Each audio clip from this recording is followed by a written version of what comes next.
Raja Rani drama तकरीबन अपने इख्तिताम को पहुंचने वाला है, क्योंकि काफ़ी कुछ इस ड्रामे में कवर हो चुका है। जावियार ने सोनिया को तलाक भी दे दी है, इसका किस्सा भी ख़त्म हुआ। अब अगली किस्त में वो जुनैद को भी इसके अंजाम तक पहुंचाने वाला है। जुनैद के खिलाफ सारे सबूत इकट्ठे कर चुका है और पुलिस जुनैद को गिरफ्तार कर चुकी है कि वो मुल्क छोड़कर फरार हो रहा था।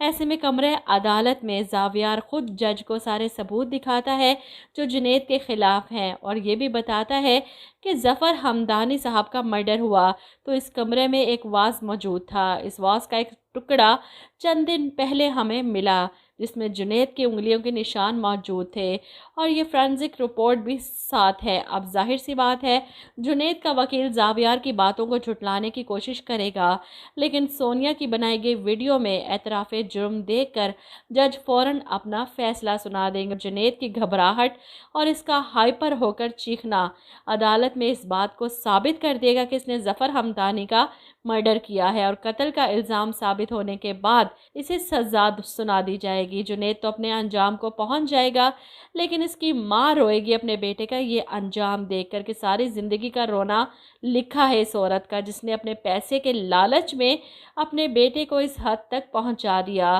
कि इसे बुरे और अच्छे की तमीज़ भूल गई, कत्ल जैसा संगीन जुर्म कर बैठा। खैर जुनैद का अंजाम भी जेल के सलाखें होगा। अब रह गया रानी, राजा और जावियार का किस्सा। तो राजा, जैसे रानी की माँ जाकर भड़काती है कि रानी कोई फ़ैसला नहीं कर पा रही, मुझे लगता है कि इसके दिल में जावियार के लिए कुछ है, और यहाँ पर राजा को गुस्सा आ जाता है कि आखिर जावियार तलाक के पेपर्स साइन करके क्यों नहीं दे रहा। वो इसके ऑफिस के बाहर ही इसे रोक लेता है, इस पर गुस्सा करता है, तू रानी के तलाक के पेपर साइन कर रहे हो या नहीं? मुझे लगता है कि तुम चाहते हो इसका फैसला ताकत से हो, तो फिर ऐसे ही सही। वो जावियार को मारने के लिए आगे बढ़ता है तो जावियार भी एक मुक्का इसके मुंह पर मार कर इसे पीछे हटाता है।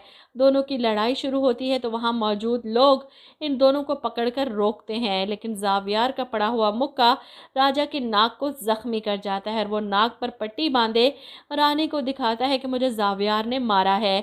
अब रानी इससे सवाल करती है कि वजह क्या थी, मुझे सच सच बता राजा, किस बात पर जावियार ने अपनी हद पार की है। जिस पर राजा हकीकत नहीं बताता कि मैं जावियार को मारने गया था, उससे लड़ने गया था तेरे लिए।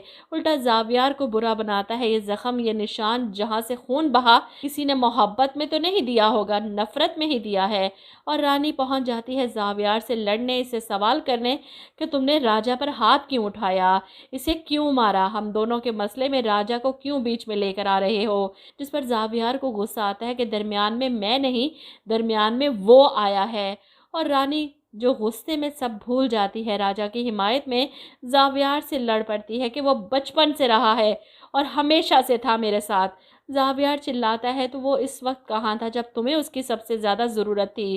रानी को भी गुस्सा आ जाता है, मेरा और उसका मसला है, तुम कौन होते हो कुछ कहने वाले। और यहाँ पर जावियार अपना आपा खो देता है, चीखता है कि शौहर हूँ मैं तुम्हारा। जावियार के इस तरह चीखने पर रानी फ़ौरन फैसला कर लेती है कि अब नहीं रहोगे, ख़त्म करो इस रिश्ते को, क्योंकि मैं तुम्हारे साथ नहीं रहना चाहती, बात ख़त्म। वो सब कुछ ख़त्म करके वहाँ से पलटती है और इसके जाने के बाद जावियार को एहसास होता है कि वो रानी के साथ कुछ ज़्यादा रूड हो गया था, इसे इस तरह बात नहीं करनी चाहिए थी, लेकिन वो मेरे साथ नहीं रहना चाहती, तो अब अमीरा माँ तलाक के पेपर्स लेकर आइए। जो परेशान हो जाती हैं कि बाबा ऐसा ना करें। जिस पर जावियार कहता है तो क्या करूं, आज वो कह रही है कि जुदाई ही हमारा नसीब है, तो क्या ही कर सकता हूं मैं। वो इन पेपर्स पर साइन कर देता है और ये पेपर्स रानी के घर भिजवा देता है ताकि वो भी साइन करके इस रिश्ते को हमेशा के लिए ख़त्म कर दे, दफना दे। इधर रानी के घर पेपर्स पहुँचती हैं तो रानी का बाप ये रानी को पकड़ाता है कि रानी बेटा, जावियार ने तलाक के पेपर्स भिजवाए हैं, साइन कर दो इन पर। रानी पेपर्स खोलकर इन पर साइन करने लगती है, लेकिन फिर रुक जाती है। कोशिश करके भी वो इन पेपर्स पर साइन नहीं कर पा रही, क्योंकि वो खुद नहीं जानती कि वो जावियार से मोहब्बत करने लगी है और यही मोहब्बत इन पेपर्स पर साइन करने से रोकेगी इसे। चूँकि फैसले का इख्तियार अब रानी के पास आ चुका है, इसलिए कुदरत इससे वो फैसला करवाएगी जो इसके हक में बेहतर होगा।